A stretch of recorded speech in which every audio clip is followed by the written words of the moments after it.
Hi, and welcome to my talk on malicious proxies. So let me tell you a little bit about myself. My name is Ed Zaborowski, and I've been in security for about 12 years. Through those 12 years, I've moved back and forth through the various disciplines of malicious logic, incident response, intrusion detection, and pen testing. During those moving back and forth, I've found that I really enjoy the pen testing the most because it gives me the ability to tackle problems and evolving challenges that I normally wouldn't encounter.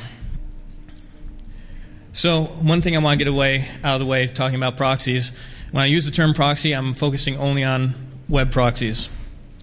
And there's also plenty of reasons why you'd want to deploy proxy legitimately, but who really cares? I'm not here to espouse on the benefits of a proxy. So why would I come up with malicious proxy anyways? I wanted to come up with as many ways as I could to screw with a user's web browsing session anytime I could. And also, as a pen tester, it gave me the ability to gather information that I might not have accessibility to. So a quick simplistic rundown of how proxies work. You have the client that requests a page through a proxy, and that proxy then requests it from the server. The server passes that page back to the proxy, and from the proxy to the client, rendering the page. A malicious proxy isn't much different because it still sends the request through the proxy to the server and back to the proxy. The only difference here is the proxy now has a chance to modify this data. And here's a screenshot of an excerpt of /dot before and after it modifies it. Now, what you see here is on the bottom screen a couple elements being added on to the page there, inserting some JavaScript. That JavaScript or page, as it's been modified by the proxy, is then passed right back onto the client where it's now rendered with the modifications you made to it. So as I mentioned, a malicious proxy isn't much different from a standard proxy, but it can modify and change the HTTP responses and requests, and it can also add and remove data. So there are a couple ways you would want to go about modifying the content. One way is via modifying the static HTML. Now, that takes a lot of customization on a per-page basis, and it's just really kind of difficult to do for every single page that you would possibly want to modify. Another way to do it is via injecting JavaScript directly into the page. And that's a lot easier because we only need to find one thing that all pages should have in common, like a head tag, and add that JavaScript to that element. This way, it allows the client to render the page for us and do it in a consistent way, modifying the DOM. So there are some potential issues you might encounter when deploying malicious proxy. One is that inserted JavaScript may be blocked by extensions like NoScript. There are ways around this, though, because if you can inject JavaScript as it's traveling through the proxy, you can just directly inject the JavaScript, making it look like it's from whatever trusted site that the user is going to.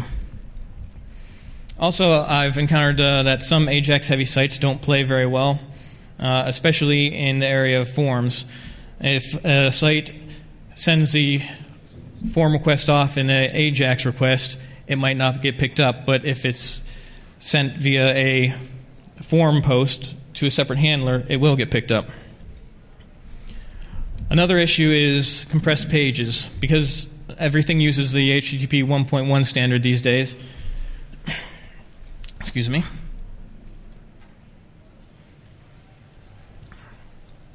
Because everything uses the HTTP 1.1 standard these days, pages will come by in a binary format, making it hard for us to make our changes. So we have a couple options there. We can either decompress and modify the page when it comes to the proxy, or we can just strip out the header request as it's going out from the client. Also, modifying the page itself slows down delivery, so if you're doing this on a large scale, you might run into more issues, and that's another reason why to use JavaScript, to let it do the lifting and the clients do the processing for you. So backing up now, how would you go about assigning a proxy? Well, in a pen test, statically is not really the best way to do it, and it's kind of like cheating. You can also do it dynamically via DNS or DHCP. DNS has this functionality called the WPAD record, and what that does is any browser set up to use auto proxy detection will look for a domain name with a WPAD host appended to it or prepended to it. If it finds it, it'll look for a file on a web host at that URL, and that file contains the proxy configuration file of where it should proxy through. The same thing with the DHCP option 252. The only difference is you get more flexible about the URL. And again, that only works for browsers using auto proxy detection. And of course, there are the other ways you can do it via like ARP spoofing as well. So I'm going to start talking about Doppelganger, the tool I wrote to do this kind of stuff. When I started writing it, I wrote it as a kind of personal exercise, learning Ruby. So the code isn't pretty, and the documentation is sparse, but that's a work in progress. I also wrote it as a proof of concept, so some things might not always work, but if you find yourself wanting to download it, and you do, and you find something wrong with it, feel free to let me know about it. I wouldn't mind you make improvements. Now, for the tool itself, I wanted it to be able to set down on the network and just go immediately. I didn't want to have to configure it a whole lot, and I wanted it to target all sites out of the box. So Doppelganger itself can create that WPAD record for us, and I found that if you can manage to get on a network, usually the networks trust internal DNS updates, so therefore you can become the proxy for the internal networks. And if any of you are familiar with Grease Monkey, this is kind of like Grease Monkey for entire network. Additionally, I use Google, or you can use Google APIs for part of the JavaScript, so that way you don't need to have the clients pinging your local machine to get them. You can go to an already trusted site and let them download them from there. So Doppelganger, as I mentioned, uses Ruby. And the core and heart and soul of Doppelganger is WebRick. It uses that as the HTTP server, serving up any files like the WPAD file or any other images that might be sent to the client. It also uses Ruby gems, DNS Ruby for updating the DNS, Packer for packing JavaScript and injecting it directly into the page, and the bottom two, Windows PR and Win32 process for Windows interoperability. But I haven't had any success with it binding to a port on Windows yet, so I won't count on that working. So as I mentioned, Doppelganger generically works as a malicious proxy and can operate on both the headers and the content of the content of the page. Specifically, it has these abilities, and these can be customized or added to or whatnot, but this is out of the box as I've written it. And you only need to create a JavaScript file containing the directives you want it to do. So I can insert a calling card, and calling card is a pretty obvious attack. Not always useful for a pen test, but it has its uses at times. Also injecting flash applets. I can also scrape and decode the basic authentication of any users authenticating to a site, because that basic auth is only base 64 encoded. I can use it to steal form data and other header data such as cookies.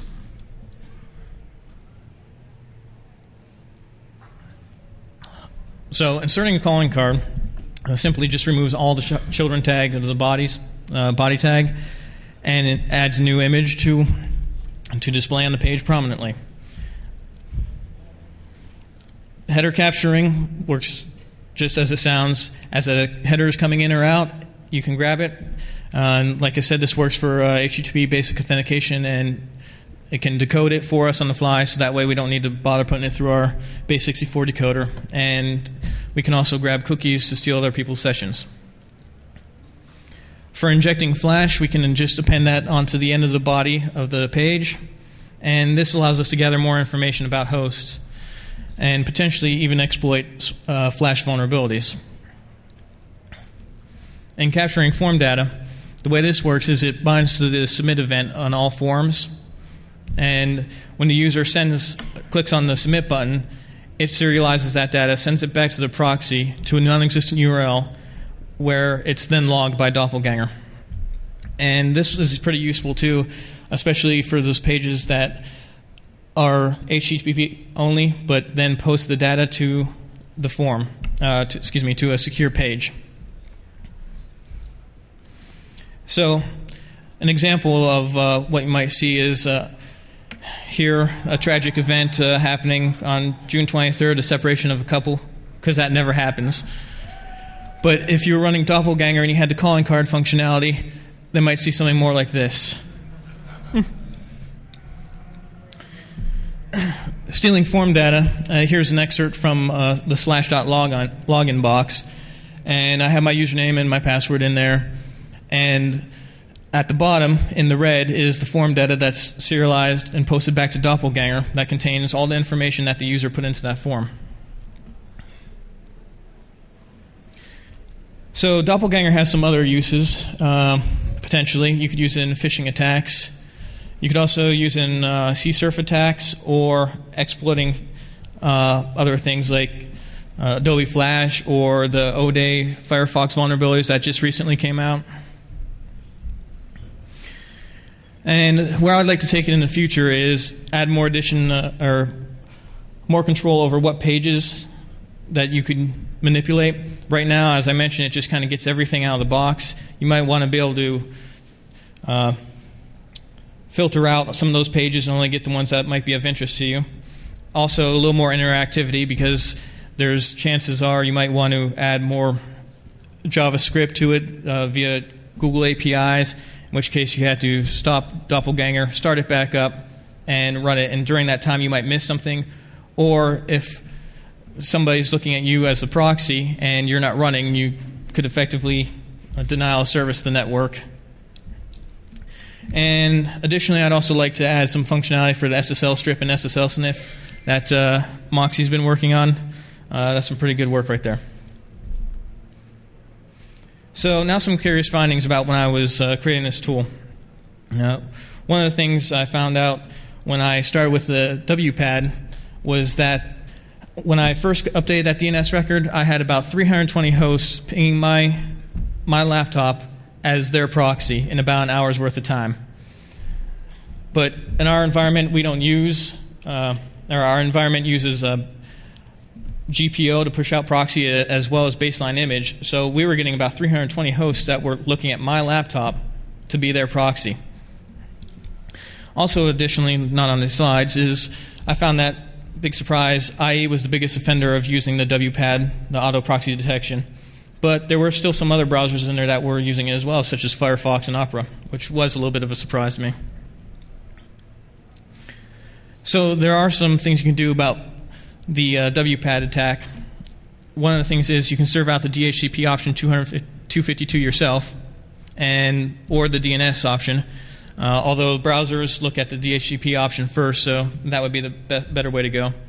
Also, you could ensure that the browsers aren't set to use auto proxy detection.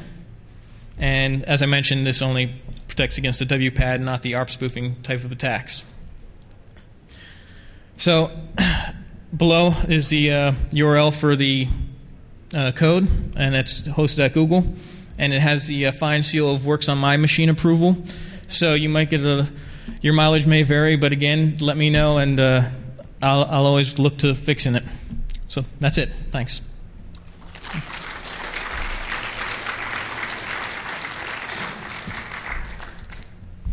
I have time for questions if anyone has any questions. Yes? No, I'm not just decrypting SSL. I had actually added functionality originally to create self-signed certificates on the fly, and I had that partially working, but then I figured I'd just back off of that and use Moxie's SSL sniff and SSL stripping, which I intend on putting in there to do that kind of functionality.